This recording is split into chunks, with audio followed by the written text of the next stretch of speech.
I was sitting in the emergency room of a city clinic, torn between staying and leaving. Part of me yearned to flee, to leave the cheating woman behind, wondering where I'd vanished to. Yet, I knew I had to confront her one final time. But let's backtrack a bit. My name is Donnie Walker. I work as a CPA at the accounting firm of Thomas and McMahon. I've been married to Sharon for almost 5 years, although that was about to change. After high school, I enlisted in the Marine Corps as a dispersing clerk. My job was to ensure our Marines got paid. It wasn't glamorous or exciting, but I loved working with numbers. Liars can figure, but figures don't lie. I found satisfaction in that aspect of my work. When my time in the Corps ended, I joined the reserves and completed my bachelor's degree in accounting. I'd started my education during my service, so it only took 3 years to finish and meet the state requirements for a CPA license. I met Sharon during my senior year of college. She was studying to become a paralegal, with hopes of becoming a lawyer eventually. We met, dated, and married the September after graduating from college. I began working at Thomas and McMahon, while she joined the law firm of Jackson and Associates, specializing in family law. Things seemed perfect for the first 4 years, or so I thought. Sharon understood my reserve commitments, 1 weekend a month and 2 weeks a year, and she was fine with it. Luckily, I never got deployed overseas during my time in the reserves, but there was always that possibility. Our life together during that period was amazing. We were deeply in love with each other, enjoying our cozy apartment, and dreaming of buying a house and starting a family. Things started to unravel after our 4th wedding anniversary. Sharon began going out on Fridays after work with her friends to relax, or so she said. I didn't pay much attention initially, as I also occasionally spent time golfing with coworkers. Initially, she would return home by 7:30 or 8 o'clock p.m., but over time, her returns grew later and later. Once, she didn't return until 7 o'clock and the following day, claiming she stayed at a friend's place rather than drive home drunk. A call to her friend confirmed her story, and we retrieved her car from the bar. Though I couldn't prove otherwise, I was understandably upset. I told Sharon if it happened again, she should call me for a ride home. Sure, whatever, she replied dismissively. That marked the beginning of the end for us. Sharon became increasingly dismissive and disrespectful, insisting I had no right to question her activities outside of work or home. While I understood I didn't own her, I believed that if she truly cared about me, she'd at least keep me informed so I wouldn't worry. I began to notice some unsettling patterns in Sharon's behavior. When she returned from her outings, her clothing, or what was left of it, often looked disheveled. There was a distinct smell of cologne and something else clinging to her. She'd rush into the shower as soon as she got home, claiming tiredness as an excuse to avoid spending time with me. As a CPA, managing our finances fell on my shoulders. We both had our paychecks deposited directly into our checking accounts, with 10% allocated to savings for future investments like a house. Initially, everything was routine, but over time, I observed changes in Sharon's spending habits. She started purchasing alluring lingerie from Victoria's Secret and clubwear from online retailers, but she was secretive about it. When I inquired, she brushed off my questions with a haughty attitude, asserting it was none of my concern. It's fine if you want to buy nice things, I told her, but why the secrecy? I haven't seen any of it. What are you doing with these purchases? It's none of your business, she retorted. None of my business. That didn't sit well with me. On the 4th anniversary of her employment, I noticed her salary remained stagnant. When I confronted her, she dismissed it, claiming there were no raises due to slow business. No raises, she insisted. Things have been slow. I knew that was a lie.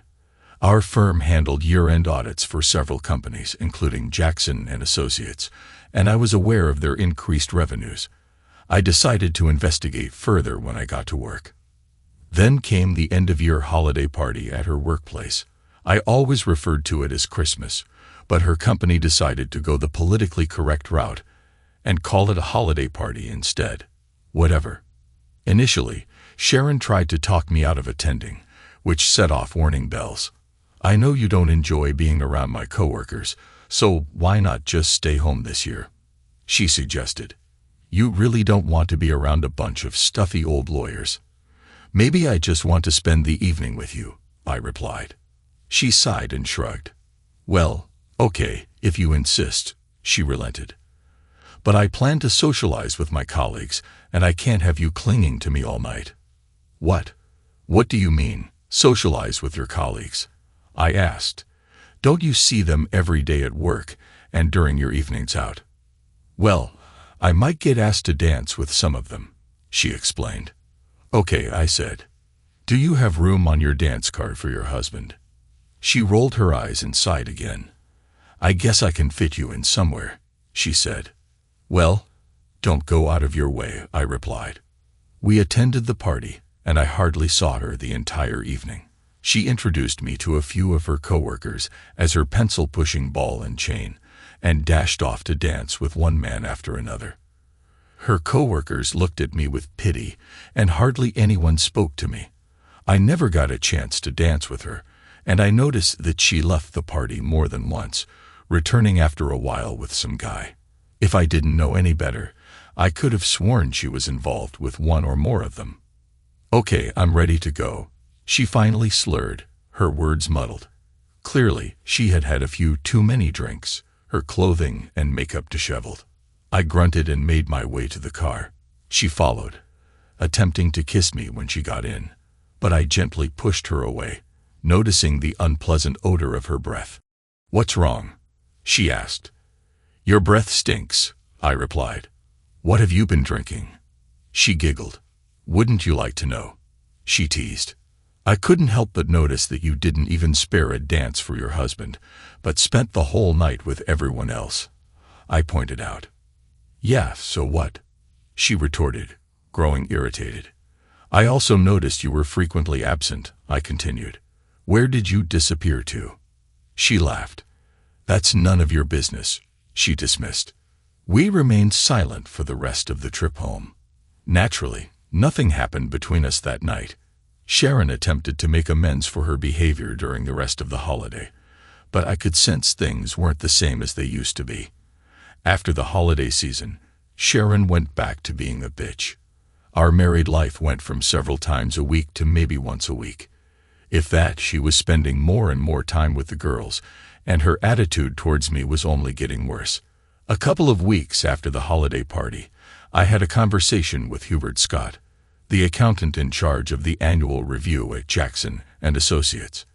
I learned that everyone in the firm had received a significant bonus and a substantial pay increase. For instance, Sharon had received a 30% salary hike and a $10,000 bonus. However, none of that money had been deposited into our account. What on earth was she doing with it? I considered asking her directly, but I decided against it. Given her attitude, I figured she would just lie and turn it into an argument. So instead, I asked Hubert to look into it and promised to get back to me. He assured me he would and asked for a couple of days. 2 days later, things took a turn for the worse. Hubert came by my office and shared some of his findings. According to the records from their firm, Sharon had her increase automatically deposited into an account she had set up with another bank. It hit me then that she was apparently planning to leave me. Additionally, Hubert mentioned they had found some irregularities in the company's books that could spell trouble. I made a mental note of the account information and thanked Hubert for his efforts. That afternoon, my phone buzzed, indicating I had received an email in my personal account. The subject line read, "What your wife is doing behind your back." Upon opening it, I found a video attached. That video marked the end of my marriage. The video was of my wife with a guy from the party. I don't think I need to explain what they were doing. They kept saying insulting things about me and calling me a wuss. Needless to say, I was furious after watching that video. I halted the video, unable to bear anymore. Glancing at the email, I sought the sender, hoping against hope it was some twisted prank. I shot back a reply. "Who are you and when did this happen?" A few minutes later, a response landed in my inbox. I'm Tiffany Hall, the wife of the guy in the video. And I know your wife. This went down yesterday. Do you want to meet? If so, call me at this number. Of course, I was eager to meet. My mind buzzed with a million questions. How long had this affair been happening? This video shed light on so much of the tension between us over the past few months. I scribbled down her number and dialed. Hello, a voice answered. Is this Mr. Walker? Yes, I replied. Please call me Dunny. Is this Tiffany? I asked. It is, she confirmed. I assume you've seen the video. Bits of it, I admitted. I want to meet and get to the bottom of this. All right, she agreed. Let's meet at the Starbucks around the corner from your office. 20 minutes. I'll be there, I assured her before ending the call. I shut down my workstation, informing my secretary that I'd be out for a while.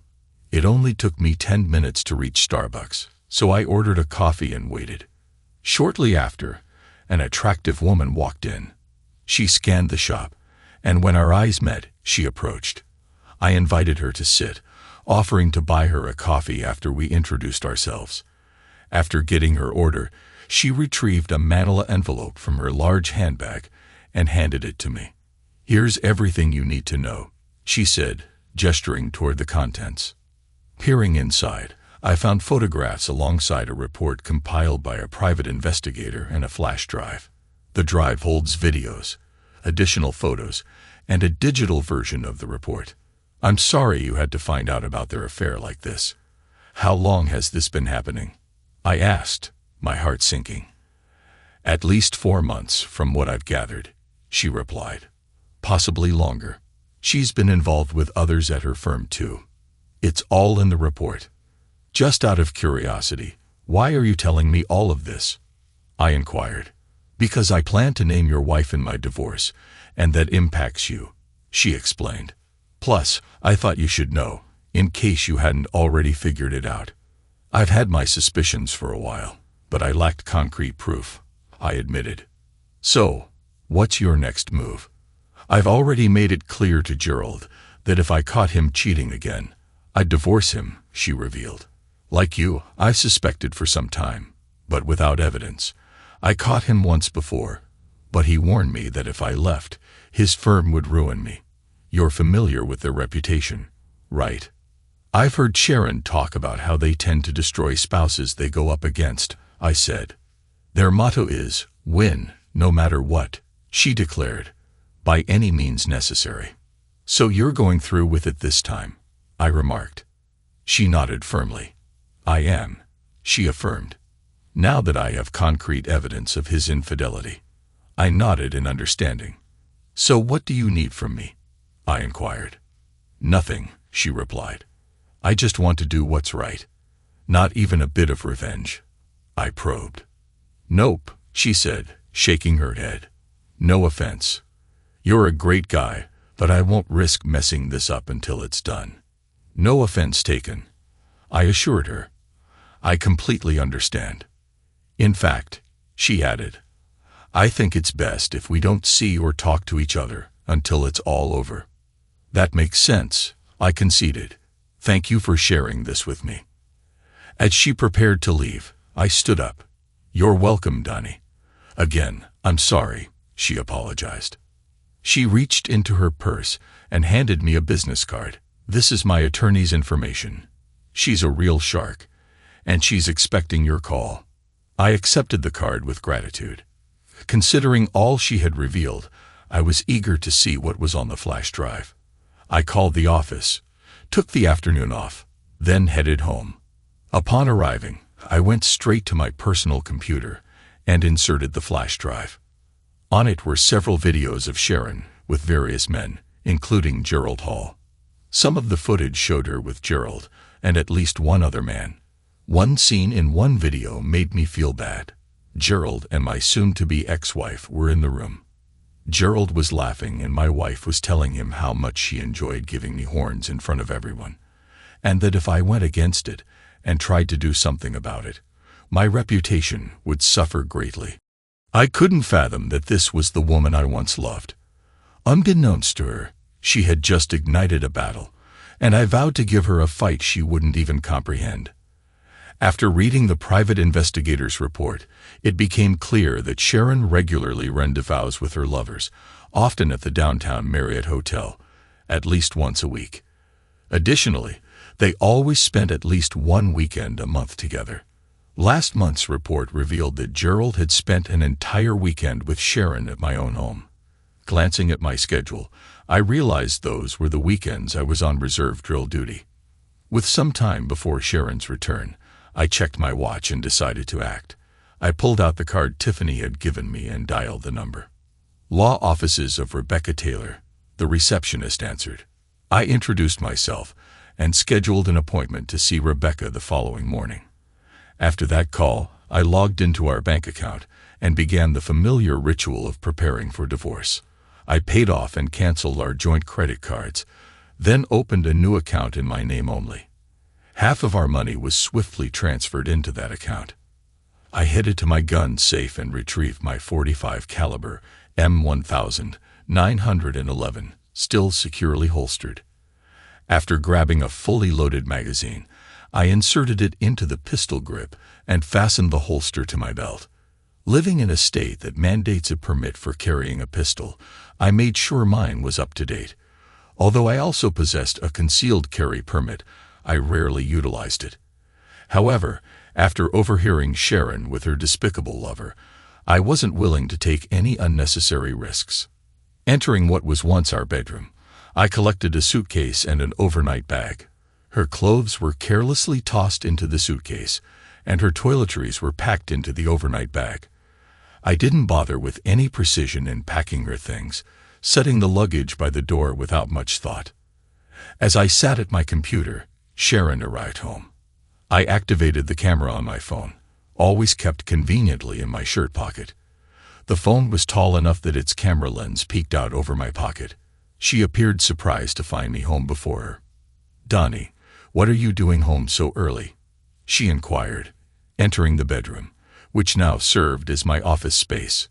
"I had some things to take care of," I replied casually, and then her gaze fell upon the pistol on my hip. "Why are you wearing that?" she inquired. "For self-protection," I stated. "By the way, I have something to show you." "Oh," she responded. "What is it?" "Come over here, you'll find it quite interesting," I invited. As she approached and stood beside me, I pulled up a video file on the computer and played it for her. Her eyes widened as she watched herself with the two men. "Well," she sighed, "I suppose you've caught me." "I guess so," I replied. I was a bit taken aback by her lack of remorse. I had hoped for an apology, or at least a hint of regret, but there was none. If anything, she seemed more arrogant and dismissive than usual. "Now that you know, there's no need for secrecy," she declared. "I'll be bringing Gerald by the house from time to time. And yes, he'll be staying the night. In my bed. It's a shame, really. I had hoped to keep this from you a bit longer, but I see no point in waiting." "You're out of your mind, Sharon," I snapped. My tone was sharper than she'd ever heard from me, and she visibly recoiled. "In fact, you're going to pack your things and leave right now." "What are you going to file for divorce?" she retorted. "Because if you do, it'll be the biggest mistake of your life." "Really?" I challenged. "Why? Are you and your cronies going to concoct more lies about me like you did with the others?" "So that's your plan?" I asked. "To force me into being your cuckold by fabricating lies you know are false?" "Why not?" she retorted. "We've done it before. I'll leave for now, but you better think long and hard. You have 48 hours to reconsider. Either comply or face public humiliation." "Wait," I said, reaching for her hand. "What?" she questioned. I swiftly removed her rings and snatched her keys from her purse. "What are you doing?" she demanded as I extracted the house key. I tossed her purse back to her. "Get out," I commanded. "I've already packed some of your belongings. Now go." She glanced at the luggage by the door and then back at me. "Come on, Donnie. Don't do this," she pleaded. "Out," I insisted. She picked up the luggage and left. I stopped the video on my phone and reviewed it to ensure I captured the entire confrontation. I had. Good. I would make sure Rebecca saw this tomorrow. I sent the video to my email so I could access it on my PC. From there, I forwarded it to her parents, her sister, and my own parents. I wanted them all to witness what Sharon had become, and I refused to let her portray me as the villain in this situation. The rest of the night was spent drinking beer and watching TV. After a somewhat restless night, I called into work and took a couple of vacation days. I explained the situation to my boss, and he completely understood. Just take care of what you need to and come back as soon as you can, he advised. Thanks, boss, I said, ending the call. After a shower, I dressed and prepared to meet Rebecca, ensuring I had everything I needed. Rebecca's no-nonsense demeanor impressed me.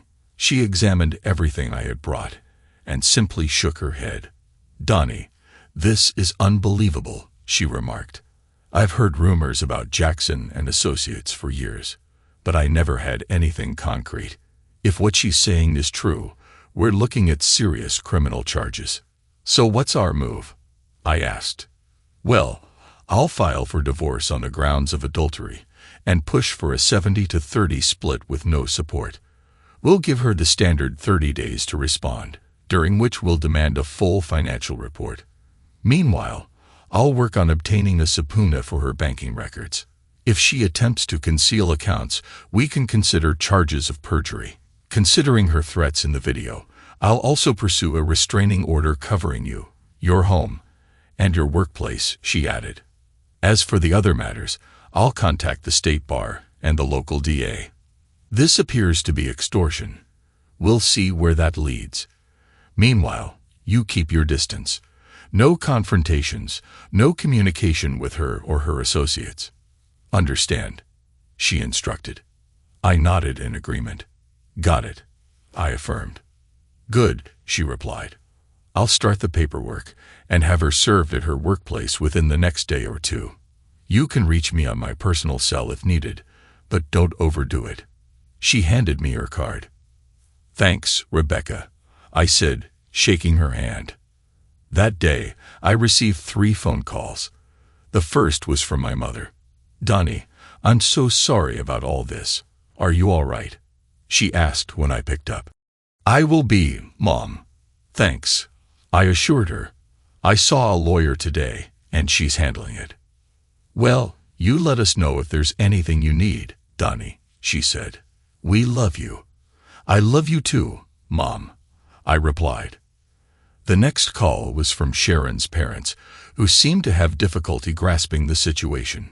Donnie, what the hell is this? Her father demanded. What did you do? What did I do? I exclaimed. Besides loving Sharon with all my heart, nothing. Did you hear what she said? Yeah, I heard it, her father acknowledged. But I can't believe she'd do something like that without provocation. Can't you just work through this? No, Dad, I can't, I stated firmly. I've already consulted a lawyer, and I'm filing for divorce.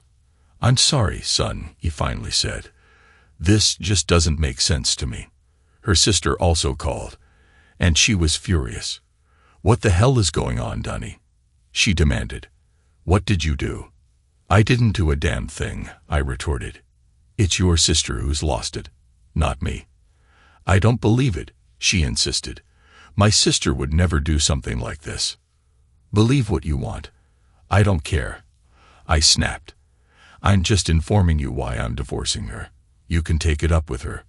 With that, I ended the call, seething. I fired up my computer and checked my email.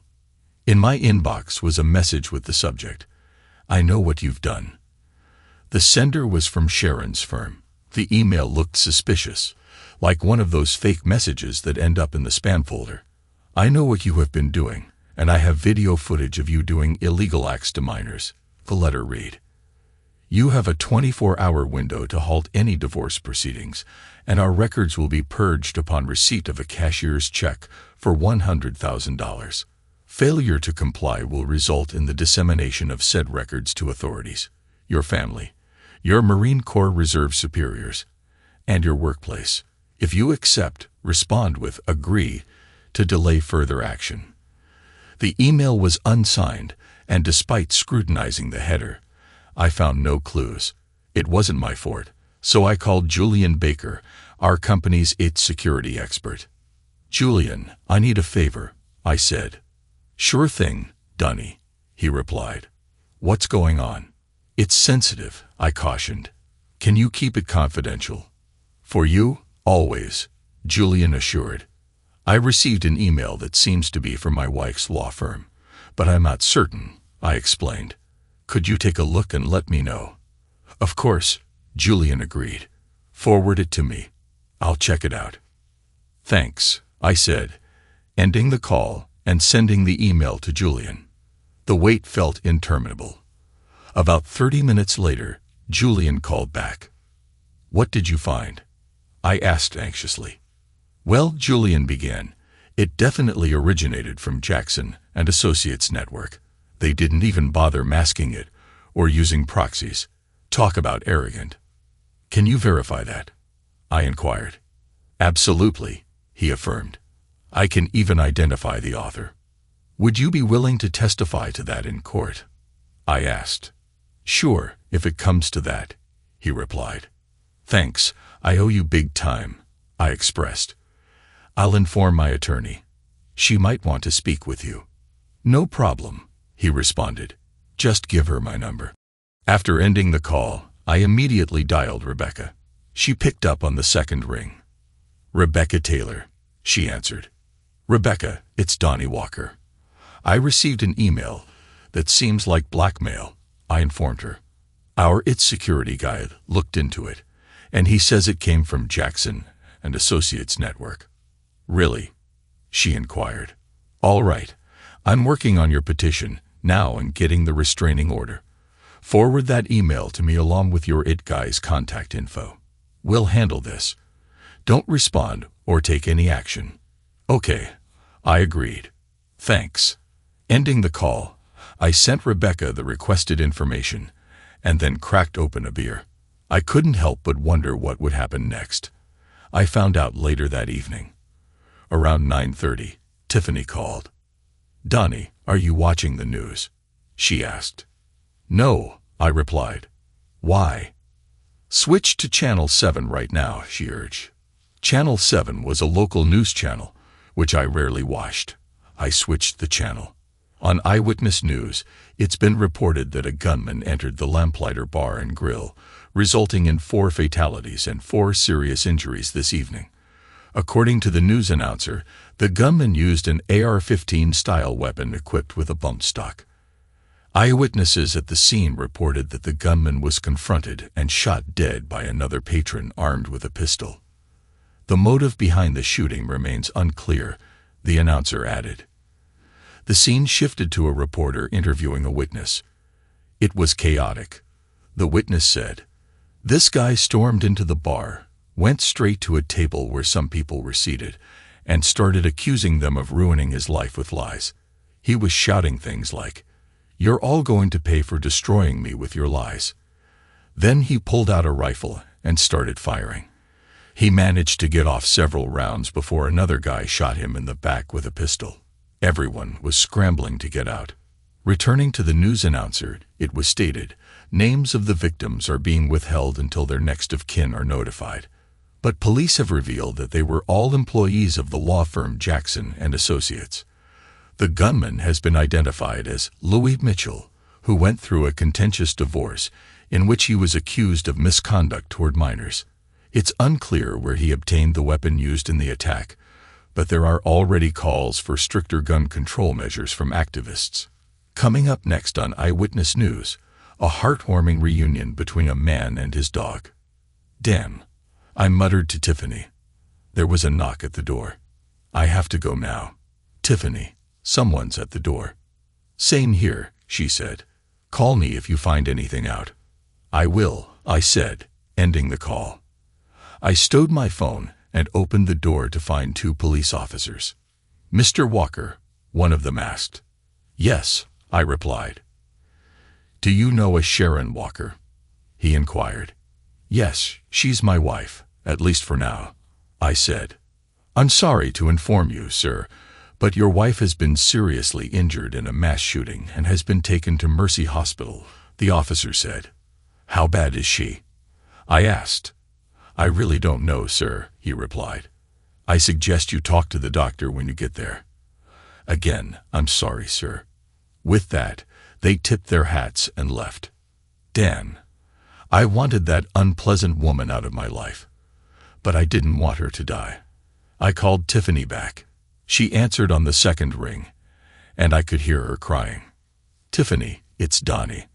I said. What happened? They just told me Nate, my husband, was shot and killed at the lamplighter, she said. I'm sorry to hear that, Tiffany. I said. Dan again, I thought. I had hoped the jerk would end up being Bubba's subordinate, and I felt even worse for Tiffany. Sharon was shot too. I'm heading to the hospital to find out what I can. Is there anything I can do for you? More sniffling. No, but thanks for asking anyway, she said. Please stay in touch and let me know what's going on. I will, I assured her.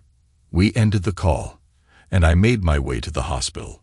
The place was teeming with police and reporters, while medical staff rushed around tending to patients. Eventually, I found someone who could provide me with an update. Sharon was still in surgery, but I was allowed to wait in the designated area, and they assured me someone would come to update me. Naturally, I had to fill out several forms about Sharon since she was still covered by my work insurance. She had her own insurance too, so I assumed her treatment would be mostly covered. Here I am at the start of my ordeal, wondering if I should just give up and leave. I called Rebecca to let her know what had happened. She said she would postpone serving Sharon until she recovered from surgery. I called Sharon's parents and sister to inform them of the situation. Naturally, they tried to blame me, but I pointed out that if I were responsible, I'd probably be dead too and not sitting in the hospital. They arrived and sat across from me in the waiting room, shooting me disdainful glances. Having already grabbed a quick meal in the cafeteria, chicken and mashed potatoes, I had gulped down several cups of bitter coffee and spent hours watching the news. I had dozed off more than once while staring at the television. It was 5:00 a.m. when a weary-looking doctor approached me in the waiting room. Mr. Walker, he asked. I looked up at him, my eyes heavy with fatigue. Yes, I replied, rubbing my eyes to keep myself awake. Sharon's parents and sister joined us. Your wife is currently in critical condition, but her status seems stable for now. We'll have more information within the next 24 hours, he explained. We're optimistic about her survival, but the next day or two will be crucial.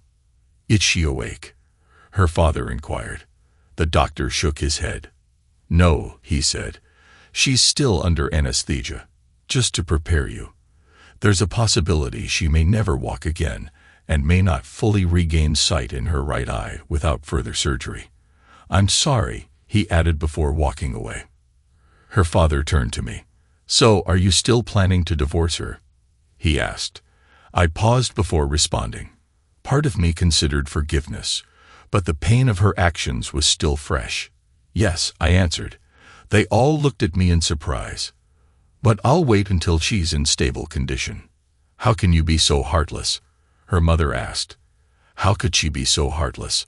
I countered. Where will she go? What will she do? Sharon's mother pressed.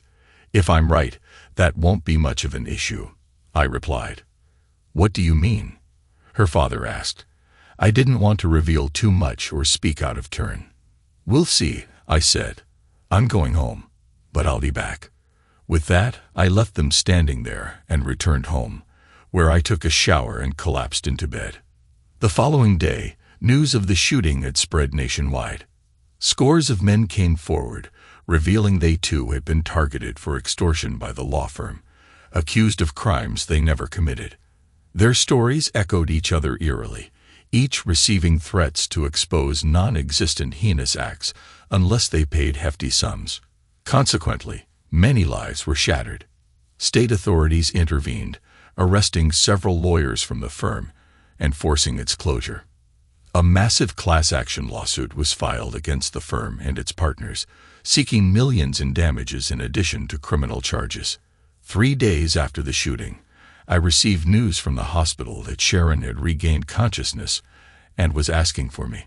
I promptly informed Rebecca, who arranged for 2 men to meet me there. One of them, she mentioned, was the process server. I called Sharon's parents and learned that one of them had been keeping vigil by her side since her surgery. In the hallway outside Sharon's room, I met the process server and another man, Detective Clark.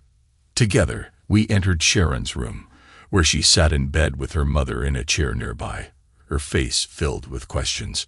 "Sharon Walker," the process server inquired. She nodded, and he confirmed her identity before handing her a manila folder. "You've been served," he declared before leaving the room. Detective Clark remained standing, looking down at her with a solemn shake of his head. "Do you understand that extortion and conspiracy to commit extortion are felonies in this state?" Detective Clark questioned. Sharon lowered her gaze, nodding weakly. "Yes," she murmured, her voice trembling.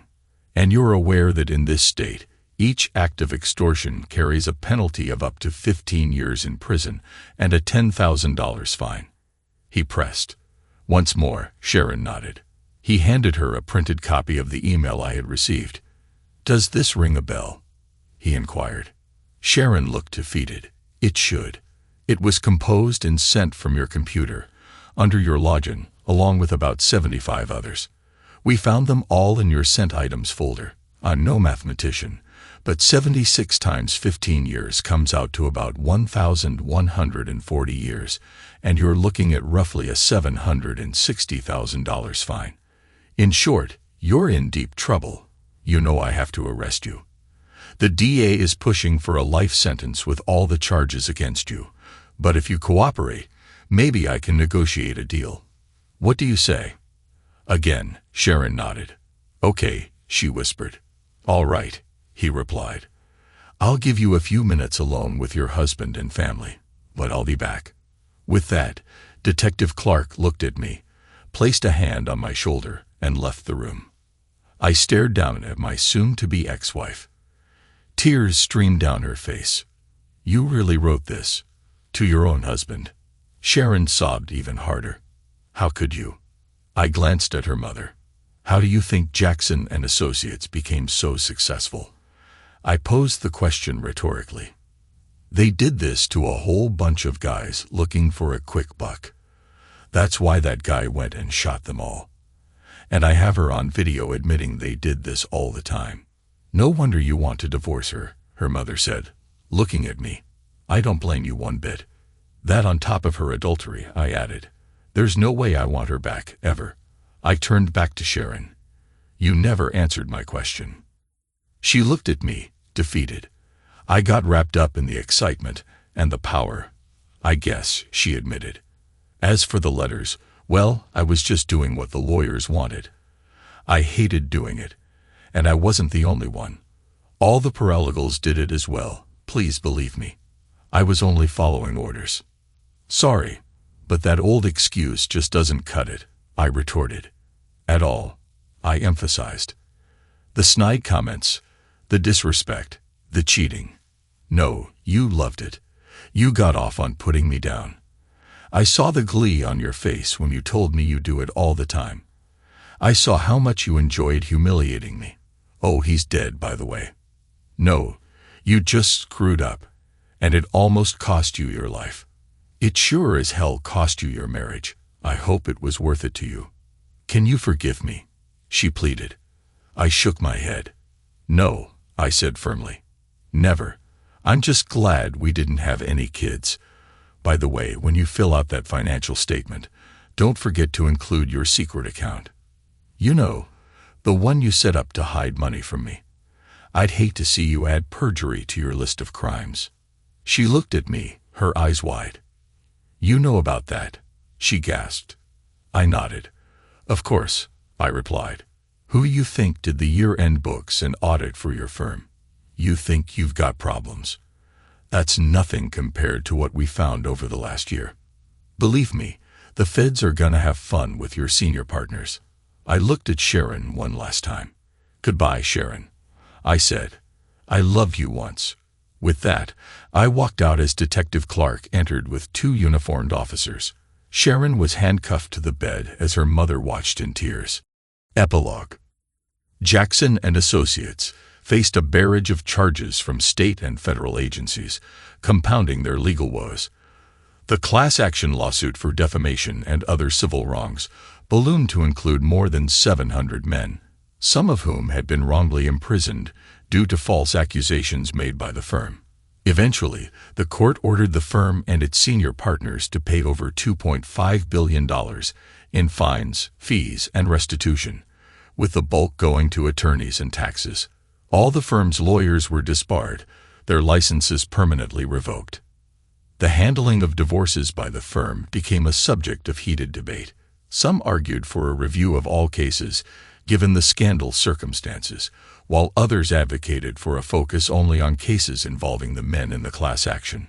Ultimately, no reviews occurred, and no changes were made. The surviving partners received life sentences for their actions. Simon Jackson, the firm's senior partner, committed suicide before his trial concluded. Sharon reached a plea deal, providing evidence for the state. The judge sentenced her to 20 years in prison, with parole eligibility in 10. Upon release, she was a mere shadow of herself, bearing scars, blindness in one eye, and mobility issues from the shooting. She moved in with her parents and relied on welfare after her savings depleted. Last known, she was writing a blog on the perils of infidelity. Sharon's betrayal left me reeling. For a while, I withdrew from the world, cautiously dipping into the dating pool only occasionally. Trust issues loomed large, especially with women. 3 years post-divorce, I met Emily, a former Marine who worked as a dispersing clerk. She was a bit younger than me and had recently lost her husband to a sudden heart attack. We went on several dates before I felt ready to open up about my past marriage. Emily listened attentively as I recounted the painful details. When I finished, she simply nodded. "That makes sense," she said quietly. "I know it wasn't easy for you to share all that, but I'm glad you did. Not all women are like Sharon. Like you, I believe in the Marine Corps motto, Semper Fidelis, and if you give me a chance, I'll prove it." And she did, over and over, in myriad ways, and she continues to do so even after all these years. I eventually retired from the reserves as a master sergeant and started collecting my retirement benefits at 55. Emily and I have plans to travel the country in an RV we purchased with some of the money I received from the class action against the firm. As Emily assures me, she intends to make me the happiest man alive. I believe her, and that's all I need.